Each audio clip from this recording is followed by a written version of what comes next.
আসসালামু আলাইকুম, স্বাগত জানাচ্ছি মেহের ইসমাম কিচেনে। কেমন আছেন সবাই? আশা করি ভালো আছেন। আল্লাহর রহমতে আমিও ভালো আছি। বন্ধুরা, ফিরে এলাম নতুন আরও একটি রেসিপি নিয়ে।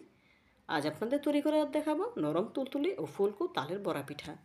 কীভাবে সহজ পদ্ধতিতে তালের বড়া পিঠা তৈরি করা যায় তার একটি নতুন রেসিপি নিয়ে চলে এলাম। তো বন্ধুরা, আশা করি রেসিপিটি আপনাদের ভালো লাগবে। চলুন মূল রেসিপিতে যাওয়া যাক। বড়া পিঠা তৈরি করার জন্য এখানে মেজারমেন্ট কাপের 2 কাপ ঘন তালের পিউরি নিয়েছি। তাল থেকে কিভাবে ঘন পিউরি বের করা যায় তার একটি ভিডিও অলরেডি আমার চ্যানেলে আপলোড দিয়েছি, প্রয়োজনে সেখান থেকে দেখে নিতে পারেন। এখন এর সাথে অ্যাড করে দেব মেজারমেন্ট কাপের হাফ কাপ কুচি করা নারকেল। নারকেলটা এইভাবে কুচি করে দিলে পিঠাগুলো খেতে খুবই ভালো লাগে। দেব হাফ কাপ কোরানো নারকেল, দিব হাফ কাপ চিনি। চিনির পরিমাণটা ডিপেন্ড করবে আপনার তালের মিষ্টির উপর। তালটা যদি মিষ্টি বেশি হয় সেক্ষেত্রে চিনির পরিমাণটা কমিয়ে দেবেন, আর যদি তালের মিষ্টি কম হয় তাহলে চিনির পরিমাণটা কিছুটা বাড়িয়ে দিতে হবে। যে যেমন মিষ্টি খান সে অনুযায়ী দেবেন। দিয়ে দিয়েছি পরিমাণ মতো লবণ। এখন সবগুলো উপকরণ একটি স্প্যাচুলার সাহায্যে নেড়ে মিশিয়ে নিচ্ছি। যখন চিনিটা গলে যাবে তখন তালের পিউরিটা কিছুটা পাতলা হয়ে আসবে। দেখুন, আমি স্প্যাচুলার সাহায্যে নেড়ে চেড়ে নিচ্ছি যাতে করে চিনিটা খুব সহজেই গলে যায়।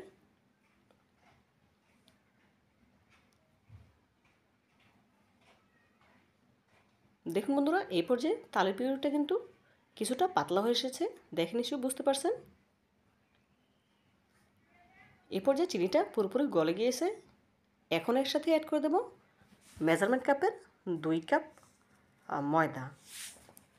চাইলে আপনারা আটা দিয়েও এই পিঠাগুলো তৈরি করতে পারেন, কোনো অসুবিধা নেই। 2 কাপ ময়দা অ্যাড করে দিয়েছি। এখন স্প্যাচুলার সাহায্যে নেড়ে চেড়ে ভালোভাবে মিশিয়ে নেব। দেখুন, স্প্যাচুলাটা আমি একদিক থেকে ঘুরিয়ে মিশিয়ে নিচ্ছি। এতে করে যখন পিঠাগুলো তৈরি করব পারফেক্টভাবে পিঠাগুলো ফুলকো হবে। পিঠাগুলো তেল থেকে তোলার পরেও চুপসে যাবে না। আপনারা যদি এই টিপসটি ফলো করেন তাহলে অবশ্যই আপনাদের পিঠাগুলো ভাজার পরে চুপসে যাবে না। দেখুন বন্ধুরা, আমি কিন্তু একদিক থেকেই ঘুরিয়ে মিশিয়ে নিচ্ছি।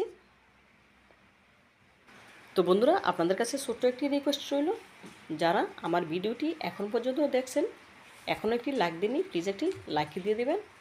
আর যারা আমার চ্যানেলে নতুন ভিজিট করেছেন চাইলে চ্যানেলটি সাবস্ক্রাইব করে পাশে থাকা অল নোটিফিকেশনে ক্লিক করে দিতে পারেন, এরকম আরও নতুন নতুন রেসিপি পাওয়ার জন্য।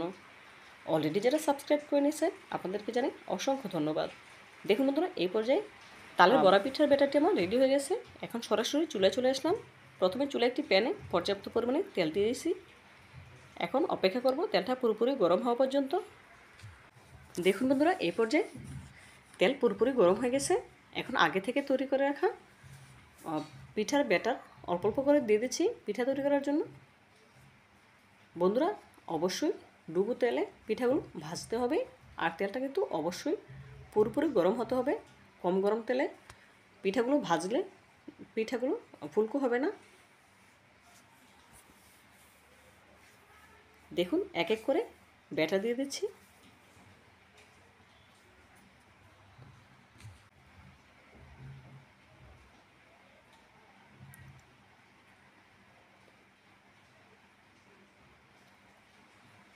বন্ধুরা, পিঠার ব্যাটার দেওয়ার পর থেকে চুলার আঁচ মিডিয়াম হিটে রেখেছি।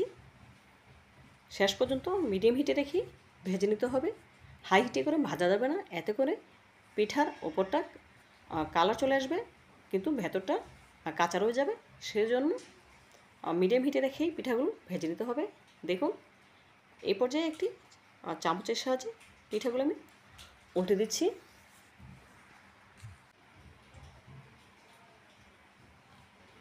বন্ধুরা, খুব সাবধানে পিঠাগুলো উল্টে নিতে হবে, যেহেতু পিঠাগুলো প্রথমে অনেক সফট থাকে, সেজন্য একটু কেয়ারফুলি উল্টে নিতে হবে।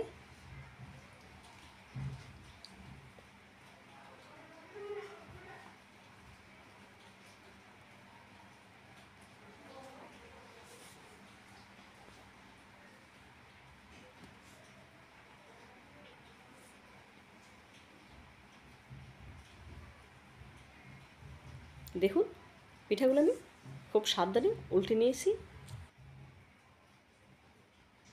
দেখুন বন্ধুরা, মাশাআল্লাহ পিঠাগুলো কতটা ফুলকো হয়েছে দেখে নিশ্চয়ই বুঝতে পারছেন।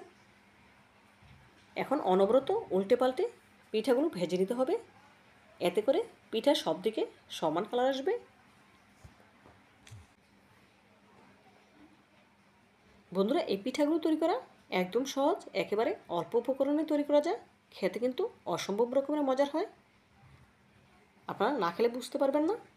আসছে তালের সিজনে, অবশ্যই আমার এই রেসিপিটি ফলো করে আপনারা তালের বড়া পিঠা তৈরি করে খেয়ে দেখবেন, খুব ভালো লাগবে ইনশাআল্লাহ।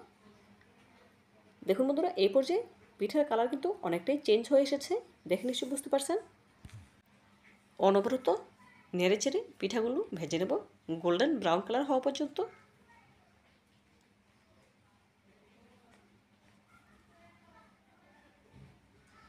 বন্ধুরা, এই পর্যায়ে পিঠার কালার কিন্তু গোল্ডেন হয়ে গেছে, দেখে নিশ্চয়ই বুঝতে পারছেন। আর 1 থেকে 1.5 মিনিটের মতো ভেজে গোল্ডেন ব্রাউন কালার করে পিঠাগুলো তুলে নেব।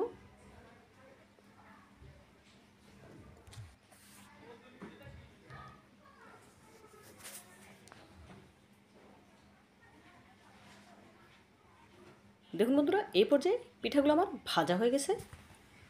এখন একটি ছাঁকনিতে করে তুলে তেলটা সেঁকে নেব।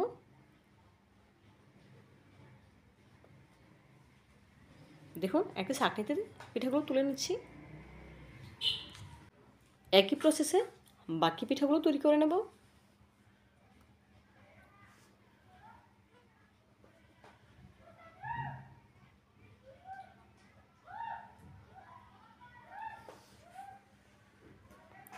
সবগুলো পিঠা তুলে নিয়েছি। এখন একটি সার্ভিং ডিশে সার্ভ করে নেব।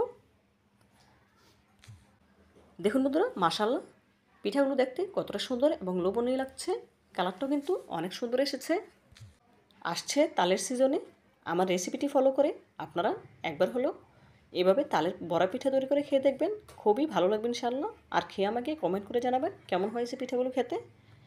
তো বন্ধুরা, আমার এই রেসিপিটি যদি আপনাদের একটু হলেও ভালো লেগে থাকে, প্লিজ লাইক, কমেন্ট এবং শেয়ার করবেন। আর আমার চ্যানেলটি সাবস্ক্রাইব করে পাশে থাকা অল নোটিফিকেশনে ক্লিক করে দেবেন এরকম নিত্য নতুন রেসিপি পাওয়ার জন্য। তো বন্ধুরা, আজকের মতো বিদায় নিচ্ছি, দেখা হবে নতুন কোনো রেসিপিতে। ভালো থাকবেন সবাই আর আমাকে সাপোর্ট করবেন। আল্লাহ হাফেজ।